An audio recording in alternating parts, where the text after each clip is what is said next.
అనే విషయాన్ని జగద్గురు శ్రీమద్ ఆదిశంకరాచార్యుల వారు శివానందలహరి గ్రంథంలో 37వ శ్లోకంలో ఈ విధంగా చూపిస్తున్నారు. ఆమ్నాయాం బుధిమాదరేణ సుమనస్సంఘా సముద్యన్మనో మంథానం దృఢభక్తిరజ్జు సహితం కృత్వా మథిత్వా తతః సోమం కల్పతరుం సుపర్వసురభిం చింతామణిం ధీమతాం నిత్యానందసుధాం నిరంతరరమా సౌభాగ్యమాతన్వతే. గత శ్లోకంలో చెప్పినటువంటి పుణ్యాహవాచనం తరువాత చేయవలసినటువంటి పని కళ్యాణం అని సరదాగా అనుకున్నాము. కళ్యాణం అంటే మంగళం, మంగళాలలోకెల్లా సర్వోత్తమమైనటువంటి మంగళం తత్వజ్ఞానం, మోక్షం అనేటువంటి ఫలితం. అంతే, సరదాగా వివాహం అని చెప్పుకున్నాము. ఆ సర్వోత్తమమైనటువంటి ఆ మంగళం, ఆ కళ్యాణం ఎలా దక్కుతుంది, ఎలా ఆ కళ్యాణాన్ని శుభాన్ని సాధించటం అనేది సాధ్యపడుతుంది అని ఈ శ్లోకంలో వివరిస్తున్నారు. పుణ్యాహవాచనం తరువాత చేయవలసినటువంటి విధానాలను వివరిస్తున్నారు. ఈ రకంగా ఆమ్నాయాంబుధి మాదరేణ సుమనస్సంఘా సముద్యన్ మనో మంథానం దృఢభక్తిరహితం కృత్వా మథిత్వా. మథనం చేయాలి. మథనం చేయటం ద్వారా ఈ విషయాన్ని తెలుసుకోవాలి. మథనం అంటే ఎలా చేయాలి అంటే, దేవదానవులు ఎలాగైతే క్షీరసాగర మథనం చేశారో అలాగే ఈ మథనంలో కూడా ఆమ్నాయాంబుధి మథనం చేయాలి. వేదాలు అనబడేటువంటి సాగరాన్ని మథించాలి. ఆమ్నాయాంబుధిం, ఆమ్నాయ సముద్రం అనేటువంటి సముద్రాన్ని మథించాలి. ఎలా మథించాలి? ఆదరేణ, చాలా భక్తితో, శ్రద్ధతో, ప్రీతితో మథించాలి. సుమనస్సంఘాః, మంచి మనస్సుతో మథించాలి. వేర్వేరు ఆలోచనలు పెట్టుకుని వేర్వేరే ఊహలు చేస్తూ మథించకూడదు. సుమనస్సంఘాః, అది కూడా కావాలంటే సమూహంగా చేరి సమానమైనటువంటి మనస్సుతో చేసుకోవచ్చు. సముద్యన్ మనోమంథానం, దానికి కవ్వంగా వారి వారి మనస్సులను, మంచి మనస్సులను పెట్టుకోవాలి. ఇలాగూ మనస్సును ప్రసన్నం చేసుకున్నారు, మనస్సులో సంతోషం అనేటువంటి అమృతాన్ని నింపుకున్నారు కదా. కాబట్టి అలాంటి ప్రసన్నమైన, సంతోషం లాంటి మంచి గుణాలతో కూడి ఉండేటువంటి మనస్సు అనే కవ్వంతో ఈ మథనం సాగాలి. దృఢ భక్తి రజ్జు సహితం, దృఢమైనటువంటి భక్తి అనే తాడును ఈ కవ్వానికి కట్టుకోవాలి, మనస్సు అనేటువంటి కవ్వానికి కట్టుకోవాలి. భక్తిని విడిచిపెట్టి చేయవలసిన పని కాదు ఇది. కృత్వా మథిత్వా, ఇలా మథనం చేసి ఈ మథనం ద్వారా సోమం, సోమం అంటే ఉమతో కలిసినటువంటి, పార్వతీ అమ్మవారితో కలిసినటువంటి పరమేశ్వరుణ్ణి అందుకోవాలి.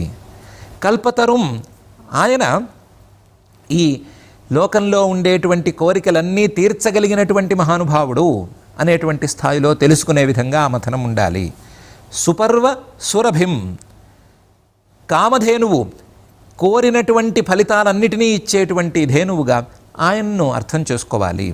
చింతామణిం, చింతామణిగా కూడా ఆయన్ని అర్థం చేసుకోవచ్చు. ధీమతాం నిత్యానంద సుధాం, ఆయనను బుద్ధి, తత్వజ్ఞానం అనేది గనక ఉన్నట్లయితే ఆ తత్వజ్ఞానం ఉన్నటువంటి వారికి నిత్యానంద సుధా, నిత్యమైనటువంటి శాశ్వతమైనటువంటి ఆనందం అనేటువంటి అమృతాన్ని పంచేవాడుగా చూసుకోవచ్చు. నిరంతర రమా సౌభాగ్యం, నిరంతరం ఏమాత్రం అంతరాయం లేనటువంటి ముక్తిలక్ష్మీ సంయోగం లేదా మోక్షలక్ష్మి సౌభాగ్యం, మోక్షలక్ష్మితో కలిసి ఉండటం, మోక్షాన్ని నిలబెట్టుకోవటం అనేటువంటి దానికి హేతువుగా ఆయన్ను అర్థం చేసుకోవాలి. క్షీరసాగర మథనం చేసినప్పుడు దేవతలకి దానవులకి హాలాహలం కాక సోముడు అంటే చంద్రుడు వచ్చాడు, కల్పతరువు తప్పనిసరిగా వచ్చింది, కామధేనువు వచ్చింది, అలాగే చింతామణి వచ్చింది, అలాగే అమృతం సుధా అనేటువంటి అమృతం వచ్చింది. చివరికి లక్ష్మీ అమ్మవారు కూడా బయటకు వచ్చింది. లక్ష్మీ అమ్మవారి కోసమే కదా ప్రారంభం చేశారు. ఒక దృష్టితో చూస్తే లక్ష్మీ అమ్మవారి కోసం, మరొక దృష్టితో చూస్తే అమృతం కోసం కదా మథనం సాగింది. అలాగే ఈ సాధకులు చేసేటువంటి ఆమ్నాయాంబుధి మథనం, అనేటువంటి మథనానికి కూడా ఆమ్నాయాంబుధిని ఆమ్నాయ సాగరాన్ని మథించటం అనేటువంటి మథన ప్రక్రియకు కూడా ఈ ఫలితాలన్నీ వస్తాయి. ఇవన్నీ ఫలితాలుగా వస్తాయి. ఎలా ఏమేమి వస్తాయి అంటే ఒకటే రకరకాల రూపాల్లో వస్తాయి. సోమః చంద్రుడు అనే అర్థంలో ఉంది. సోమః ఉమయా సహ వర్తతే ఇది సోమః. కాబట్టి ఉమతో కలిసిన జ్ఞానస్వరూపిణి అయినటువంటి పార్వతీ అమ్మవారితో కలిసినటువంటి సోముడు వస్తాడు. కల్పతరుం ఆయనే కల్పతరువు, కోరిన కోరికలన్నీ తీర్చేటువంటి కల్పతరువు లాంటి వృక్షం కాబట్టి సంసారము వృక్షమే, కానీ అది విషవృక్షం.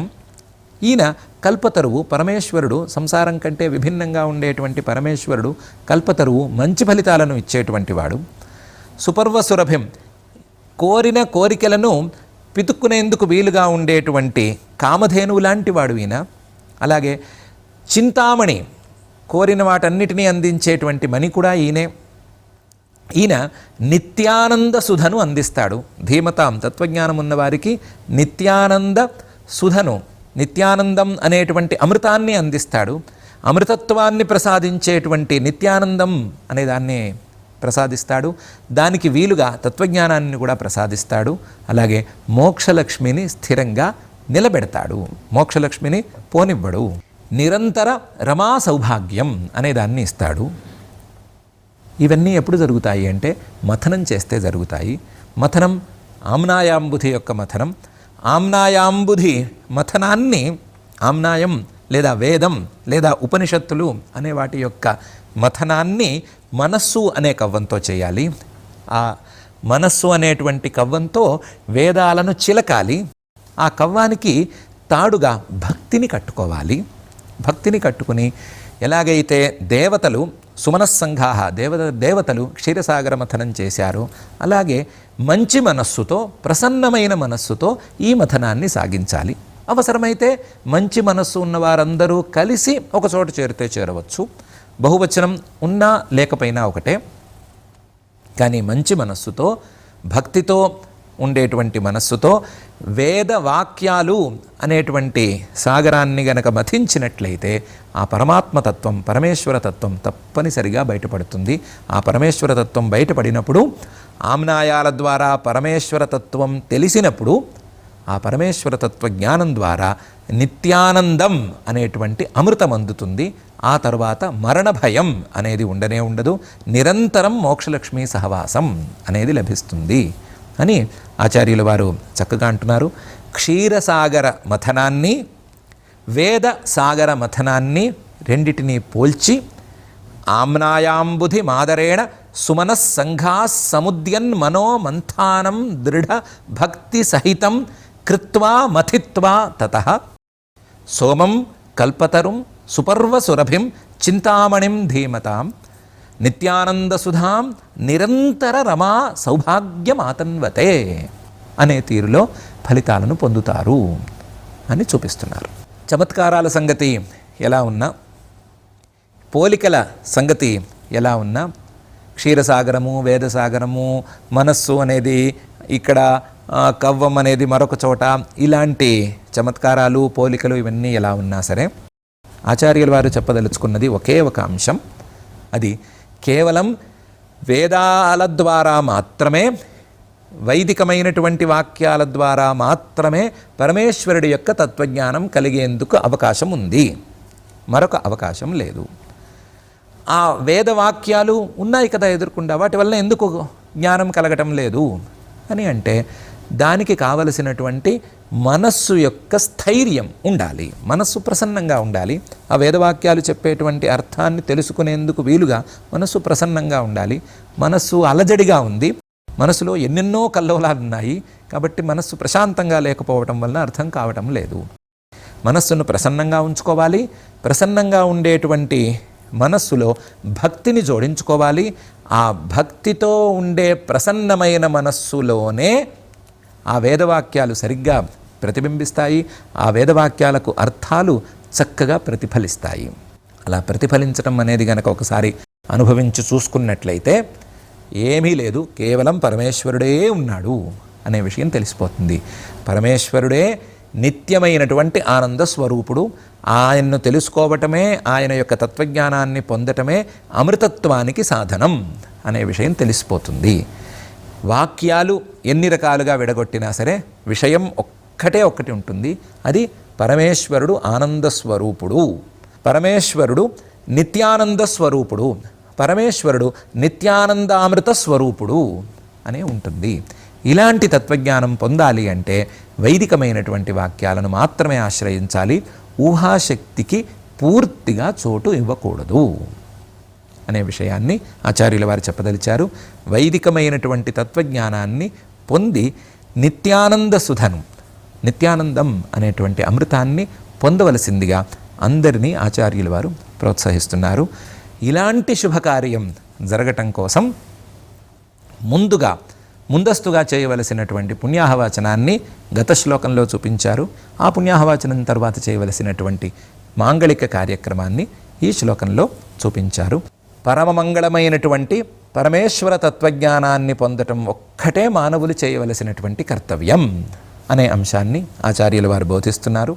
ఆచార్యుల వారి బోధను మనం అందుకుని ఆ పరమేశ్వర తత్వజ్ఞానం అందుకునే దిశగా మన మనస్సును ప్రసన్నంగా, ప్రశాంతంగా, భక్తియుక్తంగా ఉంచుకునేందుకు ప్రయత్నం చేసుకుందాం.